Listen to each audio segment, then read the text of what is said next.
Hello again to all of you Cinemaniacs out there, and welcome back to Arrow Senior Living's Marvel Cinematic Universe Weekend Movie Marathon Primer Series.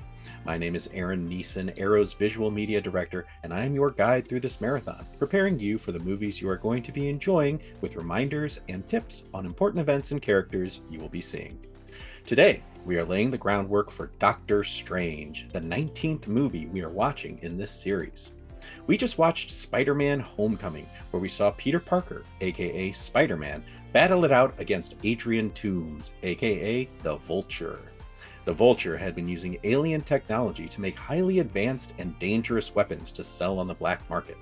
He did this after his company was put out of business by Tony Stark, and he felt that he had to do what he was doing to provide for his family and the families of his workers. Unfortunately, a lot of people got hurt as a result of his actions, but fortunately, Peter was able to put a stop to his dealings after a long, tough battle. Peter also got an invitation from Tony Stark at the end of the movie to join the Avengers, but Peter opted to decline and stick to being a friendly neighborhood Spider-Man for the time being. He did get his fancy suit back, but was walked in on by his Aunt May while trying it on. Cat's out of the bag now. I really hope that you enjoyed Spider-Man Homecoming. It was kind of a surprise it even happened in a way. The rights for Spider-Man movies are held by Sony Studios, not owned by Disney or Marvel, so it seemed like a long shot that Spider-Man would ever show up in the Marvel Cinematic Universe. But I'm glad they worked together and made it happen, as I really enjoy the character and how he works with Tony and the other heroes. But now it is time to move on to the next movie in our marathon, Doctor Strange. So what do you need to know for this one without spoilers? Honestly, this is an entirely new character with an entirely new set of supporting characters, so there's not much that you need to know from previous movies specifically. It's helpful to remember that the Avengers as we know them are no longer around, though Tony Stark is still running an Avengers compound as we saw in Spider-Man Homecoming. Also, it's good to keep in mind that there are Infinity Stones out in the universe. Powerful relics that embody and control essential aspects of existence: space, mind, reality, power, time, and soul. We know that the Vision holds the Mind Stone in his head, the Nova Corps on Xandar hold the Power Stone, and the Reality Stone is held by the Collector on Nowhere. The Tesseract is also held by Odin on Asgard.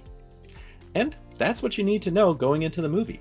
As I mentioned, you're going to meet a whole new cast of characters in the movie, but those are the events you should remember going in. Which means now it's time to talk a little bit about the plot and the new characters you will be meeting. So if you're wanting to go in spoiler-free, it's time to turn this off and enjoy the film. Okay, it's time to talk plot. Everyone here is good with some minor spoilers, I hope. But don't worry, there will be plenty of surprises and story for you to enjoy anew. Here are some of the characters you'll meet in the movie. Stephen Strange, aka Doctor Strange, exceptionally talented surgeon who is a bit full of himself. Christine Palmer, surgeon and colleague of Doctor Strange. The Ancient One, the Sorcerer Supreme and mentor of Strange.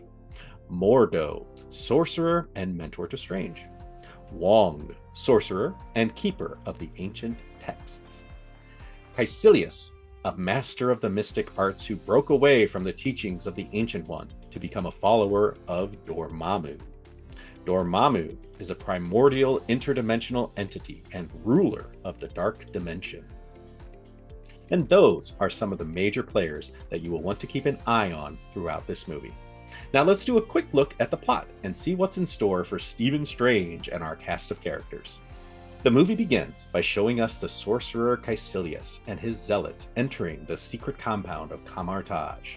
They steal several pages from a book belonging to the Ancient One, a long-lived sorcerer who has taught every student at Kamar-Taj, including Caecilius in the mystic arts. The Ancient One pursues the traitors, but Caecilius and his followers escape. Meanwhile, in New York, Dr. Stephen Strange, a wealthy, acclaimed, and arrogant neurosurgeon, severely injures his hands in a car crash, leaving him permanently unable to operate. Fellow surgeon Christine Palmer tries to help him move on, but Strange vainly pursues experimental surgeries to heal his hands. Strange learns about a paraplegic who mysteriously regained use of his legs, even though it was thought impossible. pulling on that thread leads Strange to Camartage, where he is taken in by Mordo, a sorcerer under the Ancient One. The Ancient One demonstrates her power, revealing the astral plane and other dimensions, such as the mirror dimension. She reluctantly agrees to train Strange, even though his arrogance and ambition remind her of Caecilius.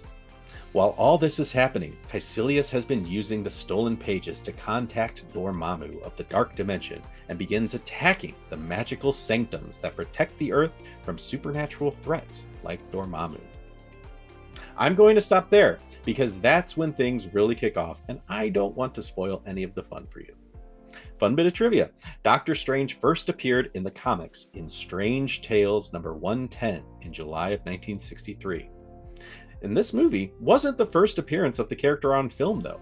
There was a 1978 television film called Doctor Strange and a 1992 movie called Dr. Mordred. This movie was made when Full Moon Entertainment actually struck a deal with Marvel for the film rights to Doctor Strange. Unfortunately, the relationship fell through agonizingly close to their beginning production. Rather than just drop the product, they conducted what they considered to be enough of a rewrite to avoid claims of copyright infringement, and so Doctor Strange was reinvented as Dr. Mordred. I'm very excited for you all to enjoy Doctor Strange. It brings magic to the Marvel Universe in a fun and exciting way, and really opens up new possibilities for amazing adventures. I'll be back soon with another primer video for the next movie in our marathon, Thor Ragnarok. Until next time.